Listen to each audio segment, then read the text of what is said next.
For fans of JoJo's Bizarre Adventure, life is often difficult. No matter where you look, you are cursed with the knowledge that almost everything you see is a motherfucking JoJo reference. Much like Persona 5 fans who don't know that other things existed before their beloved game, JoJo fans similarly suffer from the constant problem of assuming something else is somehow referencing JoJo's Bizarre Adventure. That's why in today's video, I'm going to do just that. I'll be taking a look at the Super Smash Bros. Cast and breaking down just which characters are definitely, certainly, most likely references to JoJo's Bizarre Adventure. With all that out of the way, let's JoJo a go-go, baby! Number 10. Naturally, when people think of JoJo's Bizarre Adventure, the first thing that usually comes to mind are stands. But did you know that there was a time when JoJo didn't have stand users? Coming in at number 10 is a reference to the original JoJo's Bizarre Adventure ability known as Hamon. That's right, I'm talking about the Wii Fit Trainer. The Wii Fit Trainer is a very special JoJo reference, as it is only recognized by people who didn't skip straight to Part 3. The Wii Fit Trainer's moveset is fully kitted out to be that of a Hamon user. You've got the posing, the breathing, and most importantly, the power of the sun itself in your every blow. Unfortunately, because people skip parts, many people watching this video probably have no idea what Hamon is, and that is why the Wii Fit Trainer is all the way up at number 10. Number 9. Many unusual characters have made their way into the Smash Bros. Franchise, but some are more bizarre than their peers. While most fighters in Smash are in the arena alone, there are a few rare exceptions in which the fighter is part of a team. Sliding in at number 9 are the first of such characters to ever join the roster, the Ice Climbers. Named Popo and Nana, the Ice Climbers are a set of fighters who wield giant mallets and the frosty power of cold. Not so different from Pet Shop and Stardust Crusaders. With their weaponized ice, it is certainly not outrageous to consider this may be a stand ability. Perhaps they're a team like the Aphex brothers of Jojo, or maybe their relationship is that of a stand and stand user. We have to take a look at the facts. Firstly, Nana does follow behind Popo as a stand would, but the two don't share a health meter. Damaging Nana does not damage Popo, and vice versa. If Nana is KO'd, Popo is fine, but if Popo is KO'd, Nana will disappear. At the same time, players can also choose whether the leader is Nana or Popo. With these inconsistencies in mind, it was incredibly hard to say for sure whether or not Nana is in fact Popo's stand or just another person. The only solution was to do some research. According to a study conducted by one avid Smash fan, Nana's ability in battle scales with Popo's damage. In other words, her power and lethality improve the more Popo is damaged. Factoring in the rage mechanic, where high percentages yield improved stats, and we have a scenario where Popo can tell you the reason you lost is because you pissed him off, complete with a stand that only grows more vicious as Popo gets more and more pissed off. But is this truly a JoJo reference? I finally reached a breakthrough when I uncovered the truth behind their namesake. The duo must be named after legendary music artist Sundar Popo, whose 1969 hit Nani and Nana put him on the map and pioneered the entire chutney genre. With the stand user named for an artist and a stand named for their hit song, we can finally put this question to rest. There's no doubt that the Ice Climbers are, in fact, a JoJo reference. Number 8. Across the history of JoJo's Bizarre Adventure, it's safe to say that the most iconic type of stand is the classic Punch Ghost, stands that jump into battle with a vicious power and seemingly unstoppable flurries of punches. Made famous in Part 3 with the introduction of Star Platinum, Punch Ghosts are without a doubt the standard. No pun intended. While there are certainly quite a few punchy characters in Smash Bros., I think it's safe to say that number 8 on this list is the punchiest. No, I'm not talking about Captain Falcon. I'm talking about the character whose franchise has the word punch in the title. Little Mac is without a doubt the very essence of what being a Punch Ghost is all about. This pint-sized boxer may not have what it takes to recover once he's knocked off the stage, but if you're in the ring with Little Mac, it's extremely likely that his speed, power, and precision are enough to knock you out of it first. Little Mac's flurry punches are some of the most satisfying for a JoJo fan like myself to see, and when that Smash Ball appears on stage, the true power of this incredible fighter is revealed. What up?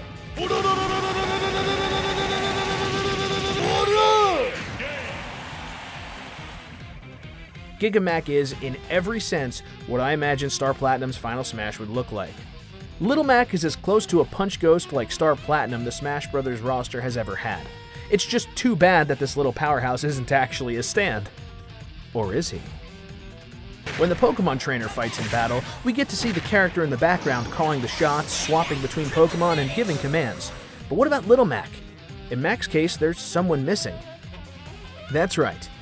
I'm talking about Doc Lewis. Little Mac's boxing trainer and dear friend Doc Lewis is nowhere to be seen during these matches. But if we listen closely during Mac's taunts, we can hear that Doc Lewis is actually there observing the battle. Isn't this a little strange? Where is he? Why is Doc Lewis hiding? Once the battle is over and Mac has won, Doc Lewis enters the scene and congratulates his fighter. But where is he when the action is underway? Could it be that Little Mac is not a person, but actually Doc Lewis's stand? If we use the wireframe skin for Little Mac, his voice clips are replaced with sound effects, but if you taunt, you can still hear Doc Lewis. Could this be the true nature of Doc Lewis's stand? Is the reason he's hiding because he's actually the stand user? For all these bizarre reasons and more, it's safe to say that Little Mac is, in fact, a Jojo reference. Number 7. One of the coolest things about stands in JoJo's Bizarre Adventure is their incredibly wide variety. You've got your punch ghosts, your strange items, and, in rare occasions, swarm-type stands. While most stand users operate with a single stand of their own, some exceptional individuals have the ability to command dozens, maybe even hundreds of less powerful but highly functional entities that, together, constitute their stand power. Coming in at number 7 is Captain Olimar and the Pikmin. Much like Shigechi in Diamond is Unbreakable, Olimar's Pikmin operate with his commands to swarm, collect, and even carry the captain himself in times of danger. Functioning as Olimar's personal army, just like Keicho Nijimura's Bad Company, Olimar can go on the offensive with his own military campaigns. With the ability to recall and order his Pikmin to do whatever bidding he deems fit, there's little room for doubt that Olimar is actually a stand user, and thus, a JoJo reference. Number 6. Stand users come in all shapes and sizes. We've seen gorillas, we've seen rats, we've even seen a turtle. So how about a bear? Coming in at number 5 are the iconic Banjo and Kazooie. The bear and bird have seemingly always been together, but could Kazooie actually be Banjo's stand? If we take a close look at Kazooie, we can notice a few key factors. Firstly, she is a breagle, which is a totally fictional species of bird. Secondly, she looks like she could be maybe related to Magician's Red. Are they cousins? Lastly, her attitude. Stands don't usually have so much to say, but Kazooie has a very bad-mouthing beak that sets her apart. Remind you of anybody? With these considerations in mind, it's very possible that Kazooie is actually Banjo's stand, if not for the fact that we find out she can actually venture off on her own in Banjo-Tooie without losing so much of her power. But wait, maybe that isn't so far-fetched either. With a strong enough ego, even Whitesnake was able to move as much as 20 meters away from its user with no consequences, and Kazooie can typically only go so far as the current world before having to return to Banjo. We may just be onto something here. But wait, what about Grunty's Revenge? Kazooie is kidnapped in that game, so she can't possibly be a stand. Great observation, commenter, but there are 2 factors to consider. 1, stands can absolutely be stolen from people, and 2, Grunty's Revenge was never released in Japan. Naturally, we can forgive the developers for overlooking this otherwise minor detail. I'll never forgive the Japanese! Number 5. Having a specific button assigned to summoning some kind of personal protector seems to be the norm for princesses in Smash Bros. I'll go on a limb and say that Peach and Daisy having personal bodyguard toads is not out of the ordinary for members of a royal family. What is out of the ordinary is the power of a different princess. Coming in at number 5 is Princess Zelda, whose wide array of magic granted by the Triforce of Wisdom makes her a formidable foe all her own. From the start, half of Zelda's moves do more than just hurt, they also make her sparkle. Those fabulous particle effects are exactly what you'd expect from JoJo's Bizarre Adventure. Factor in her Phantom Summon and you've got yourself the makings of a stand user. It would be one thing if she just summoned the Phantom, but look at the way she poses her body. This isn't your normal assist summon like you get with Peach and Daisy. This is stand power. Zelda's Phantom Slash is everything you'd expect from a stand user, and I know I'm not the first person to notice this. I'll even go so far as to say that Zelda is one of the biggest reasons I was inspired to make this video. Number 4.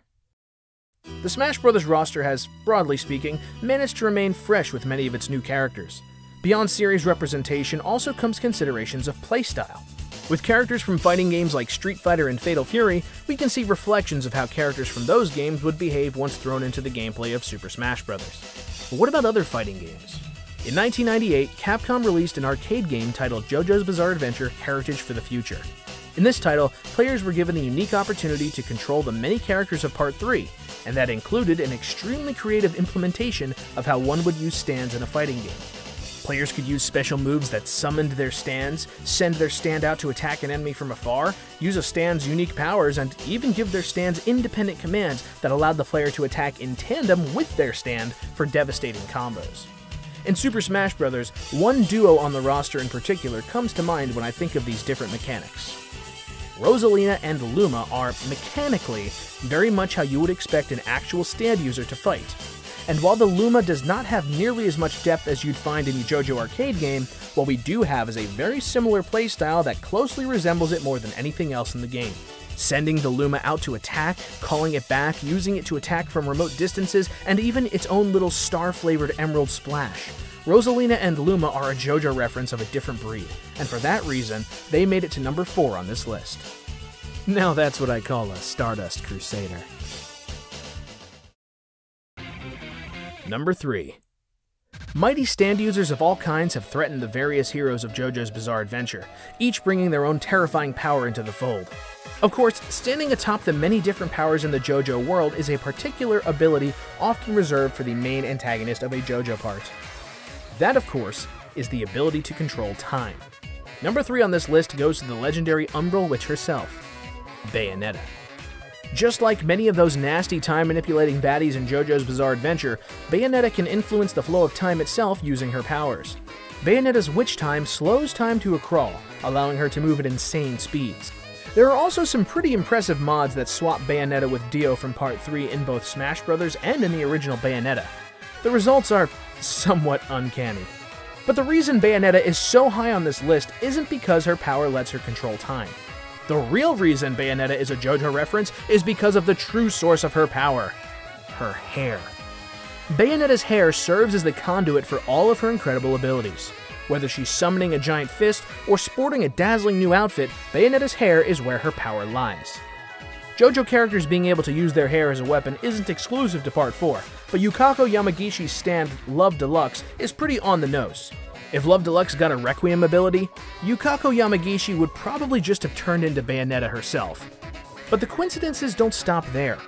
It's no secret that Hideki Kamiya, creator of Bayonetta, is a huge JoJo fan. Kamiya put the name Jojo on a locker in the original Resident Evil 2, and later revealed on Twitter that he explicitly named Joseph Frost from the original Stars team after Joseph Joestar. Naturally, this tendency of his to reference JoJo did not stop when he made Bayonetta. With all of this said, it's fair to assume that yes, Bayonetta is in fact a motherfucking JoJo reference. Number 2. Often, critics argue that DLC characters are overpowered. When it comes to identifying which characters are a JoJo reference, they have a very fair point. Coming in at number 2 on this list is the character I never saw coming to Smash, Joker from Persona 5. We've addressed various characters that have stand-like abilities, and we've stretched the definition of what does and does not qualify as a stand, but I think there's zero room for negotiation here when I say that Joker's persona is very explicitly a stand. Let's break down the similarities here.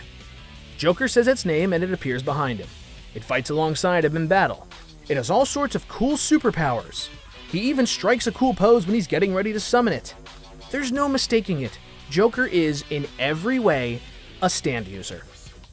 With all of this in mind, we have to ask a very important question. Why did JoJo's Bizarre Adventure rip off Persona 5? I mean, maybe the creator of JoJo could have come up with his own ideas instead of blatantly ripping off Persona? It blows my mind that someone would go so far as to time travel to the year 2016 just to steal ideas from Persona 5 and then go back in time to 1989 so he could find some new way to make his manga. Seriously, who steals? No dignity.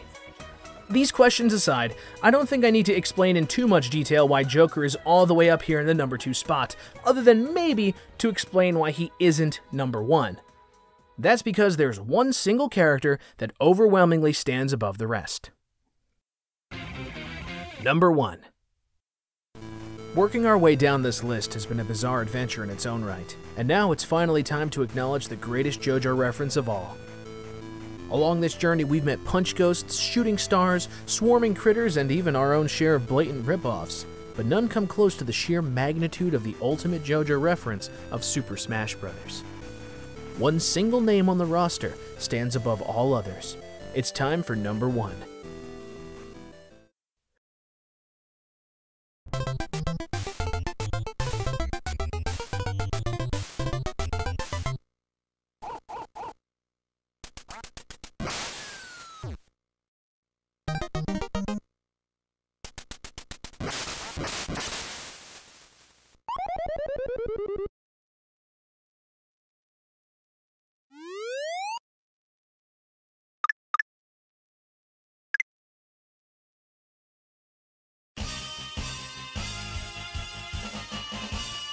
Yare yare da ze. The Duck Hunt team is unquestionably the greatest JoJo reference in all of Super Smash Bros. As we discussed before, animals being stand users is nothing out of the ordinary. Iggy from Stardust Crusaders shows us the power of the pooch with his stand, the Fool, and the Duck Hunt dog continues this trend. With the single press of a button, this dog summons its very own stand into battle. But more importantly, look at the magnitude of that pose. If you had any questions about which characters in this game are actually stand users, let this be the definitive answer. Without a doubt, this dog is a stand user of unspeakable power, but even more impressive is the fact that this dog does not operate alone. As has always been the case, the Duck Hunt dog works with a partner. No, I'm not talking about the duck. I'm talking about a different partner. A partner with a gun. The Duck Hunt team is by far the greatest JoJo reference in Smash Bros. Because this team relies on the power of not just a snarky dog with stand abilities, but also the gunplay of a certain individual who finds themselves inclined to work with a partner. That's right. I'm talking about Whole Horse. The clues were always there. The wild gunmen summoned by the dog are all Western themed, and we never get to see the dog's partner in game, but we know they're out there, hiding outside of danger just like everyone's favorite cowardly cowboy likes to do. So then, if the dog's stand power is to summon gunmen, and Whole Horse has the Emperor to shoot things out of the sky, that leaves us with an important question. What exactly does the duck do? Is it even a stand user? Make no mistake, this duck is special. If we go back to the original Duck Hunt reveal trailer, notice that the first duck is gunned down, but the second one escapes. This duck that got away is the very same one that later lands on the dog's shoulder.